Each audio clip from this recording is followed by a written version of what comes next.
Good morning, folks. This is our brand new Willemin Macodel 408 MT. I wanted to do a quick video and talk about, I guess, three things. Number one, if you're not familiar with this machine format, what is the machine? Number two, why did we buy it? And number three, if you are familiar with our story here, which I'll talk a little bit about, we had a used machine, or new it, that was used to us, and what are the differences between that machine, which was also a 408 MT, albeit quite old, and this brand new one. So what I absolutely love about this machine is it's a mill that can turn. And I'll show some parts here in a minute that are kind of representative of what we're going to use it for. But Grant here, who has run our former Willemin and will be running this one, and we're just getting it set up. We haven't even made parts on it.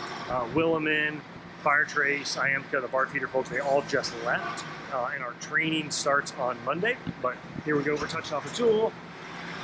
So that'll come over and it'll touch this Renshaw T, I think it's called a TS27 tool setter. It's not a laser. We went with the physical version because it has the benefit of also being able to touch off turning tools, which is really helpful. And you can flag a tool when you change it, so that next time it gets called up, it automatically does it. I touch height update. So this machine has 72 tools, which is kind of crazy. They all get stored right here. And again, if you want to grab one while the machine's running and replace it, then you just flag it, and then the next time a program calls that up, there's an M code, it checks the status, and if it needs to be flagged as updated, it just comes in and automatically touches it off. But coming back to what this machine is, you can see here we have a piece of 7/8 inch round bar. That material is bar fed, so you can feed a 6-foot stick in, as well as multiple additional 6-foot sticks, which it of course can automatically load new sticks. And you have a 42,000 RPM 5-axis milling head, which can support both turning tools as well as, milling tools as well as turning tools. So the majority of what we use this machine for is milling, but you can put in turning tools where the spindle is static and the part itself rotates in the chuck right there up to 6,000 RPMs. So it's really very familiar or similar-ish to the Okuma Multis machines, the Mazak Integrexes. Lots of people make mill turns. The big difference, I would say, is that this machine does not have a sub spindle. It has a sub vise, which I'll come back to in a second. And this machine is super fast and meant for smaller parts. The best single example, without going into too much of a commentary on it, is those bigger machines like the Multises. They're actually really cool machines. First off, they're giant machines. They're 20, 30,000 pounds, and they have like 9 to 10 second, usually tool change or chip to chip time. They're just kind of slow machines, slower, that are meant great for, different or larger parts. This machine, which is limited to, I think 36 millimeter, for us that'll be 1 3/8 inch material. It's a much faster tool change time. It's kind of like a nimble small machine, but that is something to be conscious of, because when we're making parts one at a time, if a part has 9 tools, you have to do 9 tool changes. And tool changes cost money, they're wear and tear, they slow things down, etc. So it is something for sure to think about. But we did, when we went to buy this machine, we really had an open playbook, an open mind about what are the various different machines out there, because this is a major investment, and we just came back to it because it's perfect for what we want to use it for. But again, I kind of want to elaborate a little bit on that in this video. But to sort of summarize, what is this machine? If you're familiar with, say, like a firearms muzzle device, we're not making those here, but if you were, this type of machine is smoking awesome at it, because you've got the ability to do precise milling, 5-axis chamfering, 5-axis features, turning, and then you can grab the part with that sub vise right here. That'll flip up and it'll support the part either during off one, or you can actually saw it off or machine it off, and then it tips it down. Once it does work, then in those jaws, which those are soft jaws, so they would be machined as you need to. I'll show you some here in a second. And then it'll drop it down that clear tube and dump it out right here. Now, stick around for the end of the video, because this machine, as it sits here, is actually not, the install's not finished. There's another major component which I'm excited about, but it was actually a pretty big drawback and red flag that almost killed the deal. I'll save that for the end of the video though. Great, do we have a drawer of soft jaws that I can show? Yeah, so these are already made from our old Willemin. Some of these are truly aluminum soft jaws. Some of these are 4140 that we heat treated. Yep. Yeah. So relatively simple. You can get some pretty interesting use case soft jaws where you have multiple different features in the soft jaw, and because you have about 4 inches of travel, once that vise tips up, it can move this way and this way. Again, about 4 inches. You can actually do some pretty creative things where you grab the part with one section of the soft jaws, say support it for an op 1B, and then you can re-grab it with the soft jaws in a different section and do the rest of it where you bring the part down here. But something you do have to keep in mind with a machine like this is the jaw travel, the open and close, is very limited. Is it a 1/4 inch, if that? You remember? I'd say 1/8 inch. 1/8 inch. So it's very low. So you can't grab onto a feature that's like a hat top and have it drop all the way through, because it's just not going to open enough. Again, that kind of comes back to the ringer, which I'll talk about at the end of the video. So why the heck did we buy this machine? Well, to give you the quick rewind, we found out about these mostly through CJ Abraham, Precision Parts, a guy, awesome shop in Southern California. We'll put a link to his Instagram down below. And he's using it kind of like we are, in the sense that he's doing a lot of higher volume automated milling work. In fact, I don't think CJ does any turning on his. And he has that ability. He actually has 2 Willemins now. He's really opened our eyes to what the machine can do, and honestly, without CJ's work on developing the fusion post, it's just a huge force multiplier to have us where we are today, as well as some of the other Willemin users out there. So tip of the hat to you, CJ. So we wanted one. Pure coincidence, Grimsmo also wanted one. He actually bought his first, and then we found one used. Got it. We got ours up and running first. Mostly just joking there, but we bought a 20-year-old machine. It had been refurbed by Willemin factory, which made me feel good. It was still a major investment, but significantly less than a new machine. And I thought, okay, let's see if this machine does what I think it can do for us. Again, keeping it short, it knocked it out of the park. It worked tremendously well. It was a great machine, and we built a number of product parts around it. Some of them are customer-facing parts at Saunders. Some of their internal fixturing parts. Again, I'll show you those here in a minute, laid out. But I sort of hit this point where I thought, okay, I'm on the Willemin train. I love it, and we have a problem, which is that I wasn't willing to build a significant part of our business on a 20-year-old machine. Our Willemin was from 2004. It had I think 2 or 3 million tool changes. It was actually really great for us. We had one Fanuc servo that we had to replace, and we had one, actually the U-axis had a hydraulic piston, and the end of it just fatigue cracked off, and we actually replaced both of those ourselves. So no big deal, but all things mechanical break. And on a 20-year-old machine that had, I believe it had the original spindle, and maybe it had one like V-axis repair, but basically it would be appropriate to plan on spending mid-5 figures on that machine, potentially more coming soon.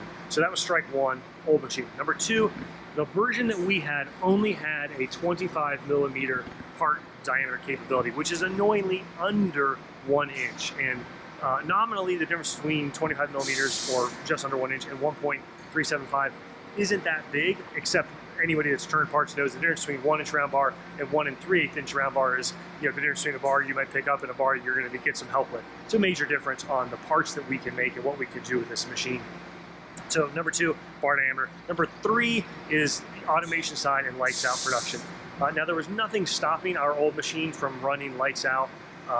It could have, but again, it kind of was the soft side of like, look, I'm not going to have this old machine plan on running 20 hours a day or more. And these machines are generally used with cutting oil, not cutting fluid. And the oil, I believe, Grant, I'm correct, the oil is also a lubricant for the machine itself.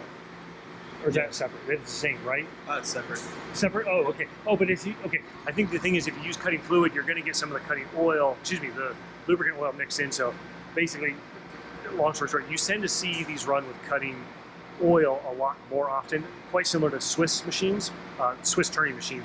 Ironically, this is a Switzerland-made machine. Side note, caveat, CJ has 2, and one of the reasons that he has 2, one is an oil machine, one is actually a coolant machine. That has to do with some of the materials that CJ is cutting. But again, long story short, we have oil, and oil can be flammable. Fairly low odds, but especially for us cutting only traditional steels and alloys and aluminum versus, say, machining titanium, which can be more likely to create a problem that creates a fire. I'm not an expert. My understanding is that the fires tend to happen with if you have a problem where the workpiece generates huge amounts of heat, like a tool gets super dull, breaks, something like that, or you have super fine mist, where obviously the finer the mist, the more easily flammable it becomes. But what we ended up doing on this machine was adding a fire trace system. So this is pretty cool. Do you mind if we open the door, Grant? So again, these are pretty common on automation machines, grinders, Swiss lathes. So there's a red line right here. I actually would love to hear from somebody in the comments if they know more about this, but this stuff will melt at a certain threshold temperature. So what would happen is, let's say you were machining titanium and you have a tool break and the tool continues to machine and it just starts friction welding or friction rubbing, and it just creates a giant ember and the oil ignites. You would pretty quickly get flame, and the flame would create heat, and that heat would melt that line, assumedly before significant damage is done.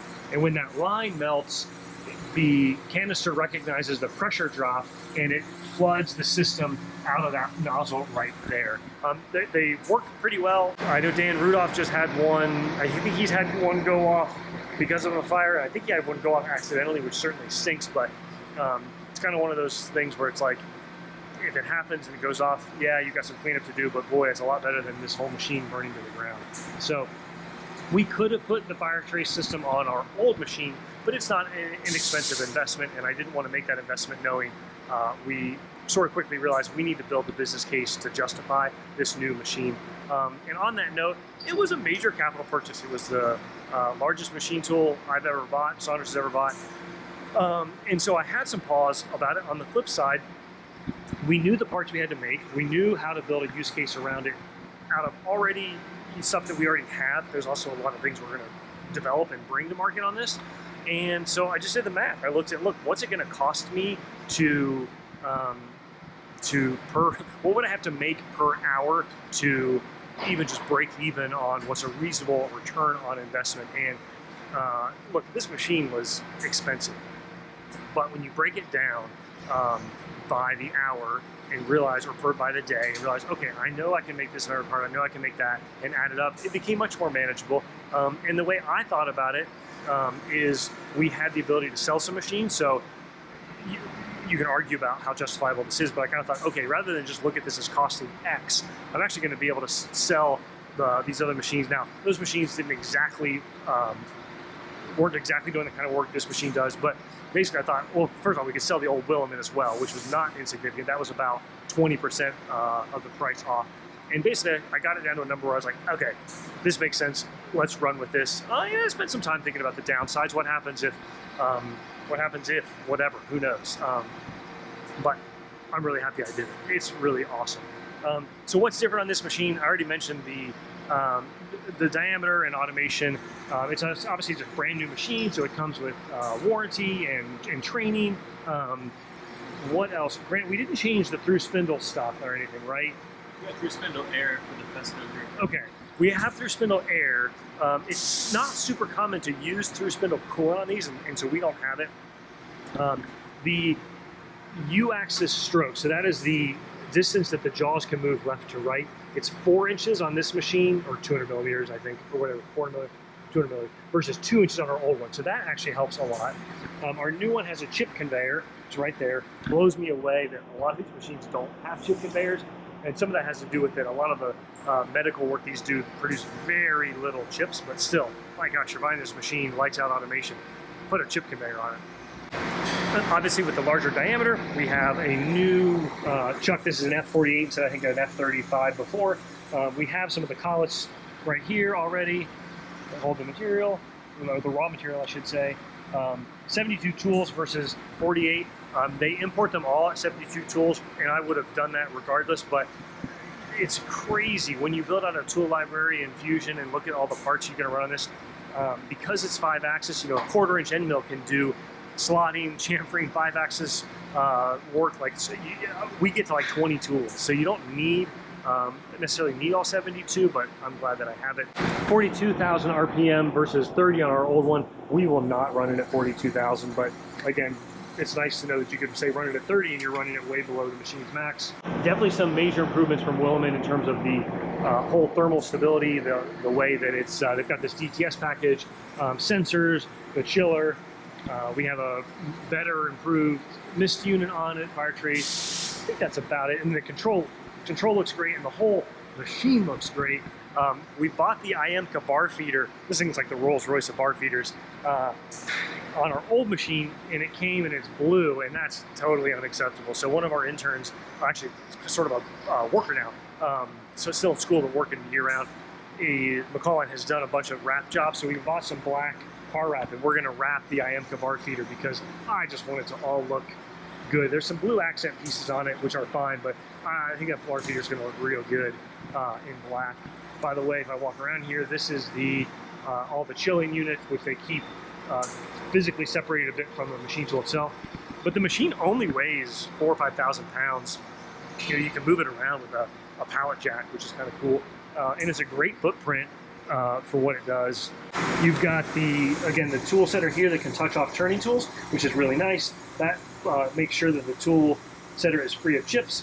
You've got a finger wand here, and so every time you program a part and run a part, the first thing it does is it makes sure the part's clear, and this wand can make sure you haven't had, say, like a tool break, it wasn't able to remove the final part, and you come and you have a crash where the spindle moves or rapids into existing material.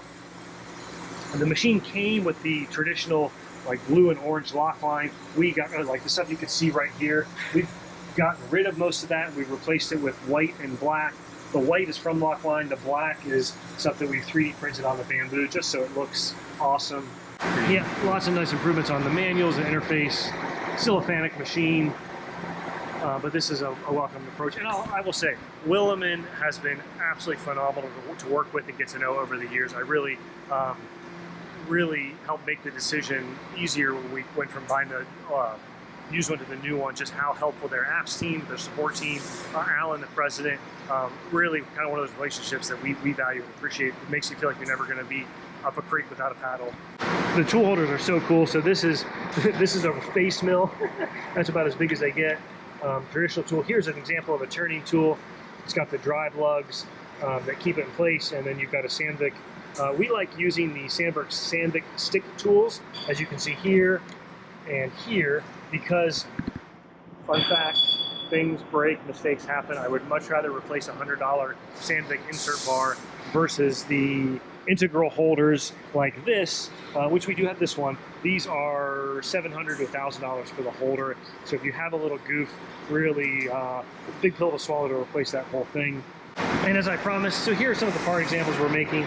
These are all the gripping jaws for the Sonda Machine Works puck chuck, our 0-point work holding system. This is a quintessential Willemin part. It's got 5-axis machining, 5-axis swarf, turning parts, some pretty critical dimensions, engraving. It looks totally dialed. These are our little 3D printed trays that we store the finished ones in. And this machine can crank out, you know, thousands of these totally unattended. I gotta watch it. It's so cool to still see it. I love it.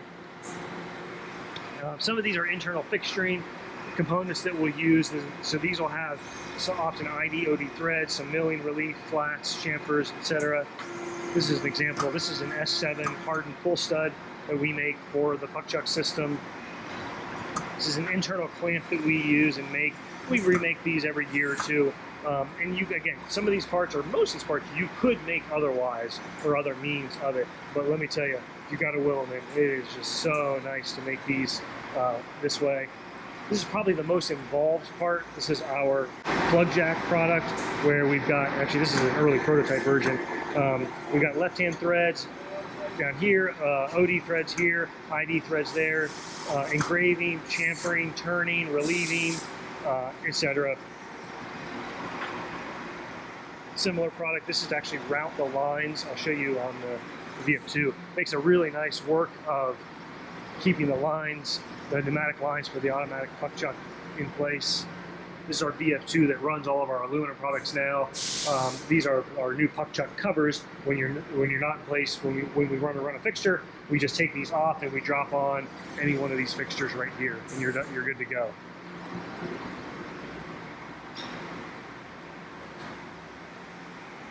And finally, this is our mod vise washer. These have traditionally been made on our ST20Y lathe. What makes this a complicated part to make on a, say, like a 3-axis vertical is that it's tapered along that top dimension, and the Willemin can make this part incredibly well with some nice, added features of how the chamfers are done and engravings and so forth.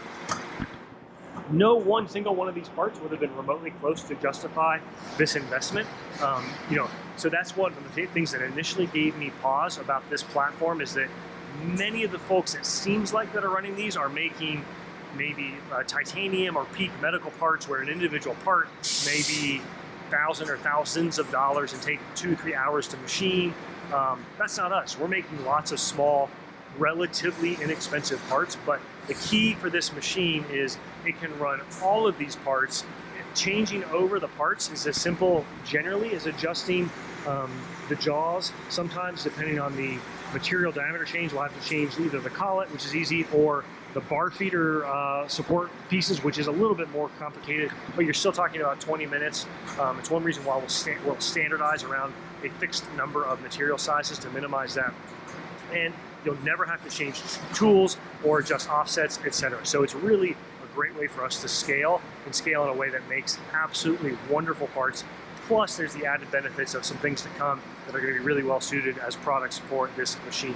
And finally, though, what did I allude to at the beginning of this video that was sort of the frustrating part was some of the parts that we're going to be making are larger, and they don't work great to have them drop down a tube, let alone drop down a tube and be stored in a relatively small part hopper. That led to the question of, well, wait a minute here, I'm not buying this kind of a machine to have it run lights out, only to be done an hour after we all leave because it ran out of room. And fast forward, that meant we bought a Willemin automation package that is a UR robot, and it was going to be delayed, and we didn't want to delay the whole machine, so Willemin's coming back in November, and they'll add that robot. It will replace this panel right here, and it will be a hanging UR robot that will be able to come in, and it will be able to grab larger parts, and it will be able to remove them from the machine that way. There's a part of me that's like, that's super cool, because that's awesome, and then there's part of me that's like, the last thing I want is a robot. So I had very mixed feelings about that. It also added 15% more to the machine purchase price, which I was not happy about. So obviously we will keep you guys posted. It was something to think about or consider when you're buying a machine like this is, okay, if you're going to make a part, the part that I'm referring to in my head, it would be about like this, but twice as long. So for this machine, a fairly large part, and you've got to get them out of the machine. So with that, we'll be in touch when we start making chips on this machine, and we will be sure to let you guys know what's happening when we get the robot installed in November. Hopefully I see a bunch of you guys at IMTS. We're going to be doing an Autodesk Cam Challenge Slam. We're going to be doing the current Instant Machinist meetup. We're going to be doing cornhole at the Toolpath booth and so forth. But as always, folks, hope you learned something. Hope you enjoyed. Take care. See you soon. I just hit the end record button and Grant turned on the washdown. I don't think we had this. Did we have this? No, that's awesome. That's really cool. And actually, that is a fair point to note. On our old Willemin, we would sometimes have birds nesting sort of behind the whisker flicker thing. I think we could do a better job with how we ran turning tools. We were really gentle with our old machine, so I want to make sure that's not a problem, but this will also help. Isn't it just beautiful to watch it though? Oh man.